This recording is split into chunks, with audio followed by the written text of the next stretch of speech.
يعني تتردد الأخبار عن فتح التأشيرة مرة أخرى للسوريين، لبعض الفئات من السوريين. طبعا الفئات دي بقى اللي متجوزين هنا في مصر واللي هم بيدرسوا. طبعا اللي بيدرسوا دول أكيد اللي هم بيدرسوا في الأزهر، اللي هو الواحد فيهم فوق ال40 سنة ومخلف 10 عيال. وطبعا الدراسة بتاعته هتقعد 4 سنين ولا حاجة، هيخلف خلالهم 10 عيال تانيين. يعني أنا مش فاهمة يعني. طب ما هو بلادهم فيها تعليم وفيها كل حاجة، وهم قالوا ان هي اتحررت وبقت جميلة وحلوة. طب ليه ما يروحوش يتعلموا هناك؟ انا مش فاهمة.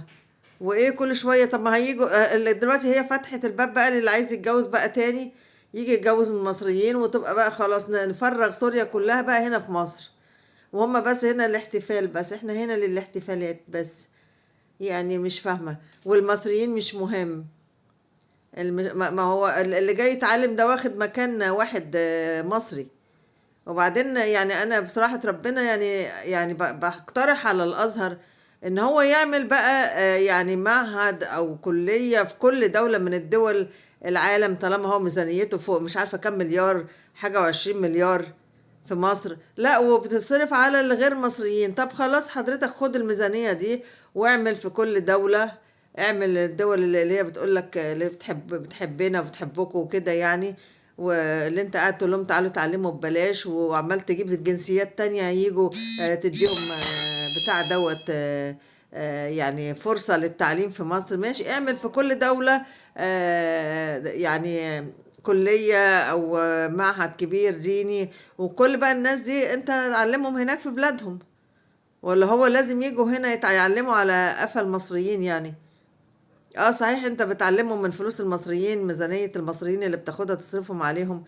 لكن يعني يا سيدي خد الميزانية وروح اصرفها في بلدهم، ما يبقاش بقى من كل ناحية.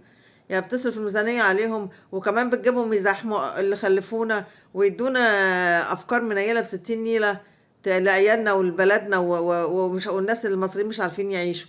على الأقل تفضي شوية الزحمة اللي انت تعملها دي. بعدين ما فيش واحد بيقعد يتعلم 40 سنة. ماشي، اللي عايز بقى يتعلم 40 سنة ده يتعلم هناك في بلده. بعدين انا سمعت ان ناس اصلا معاها شهادات. والله انا قريت واحد كاتب ان هو يعرف واحد معاه شهاده، معاه بكالوريوس هندسه، ولما لقى الاقامات وكده راح مقدم في الازهر على الدراسه. يا سلام. يعني هيقعد ممكن يدرس مدى الحياه، يعني تيتا جد ويروح يدرس. ما هو التعليم، ما هو احنا عارفين طول عمرنا التعليم ده ملوش سن يعني. بس مش على قفانا، مش في بلدنا يعني. ربنا يحفظنا بقى فينا شر اللي احنا فيه.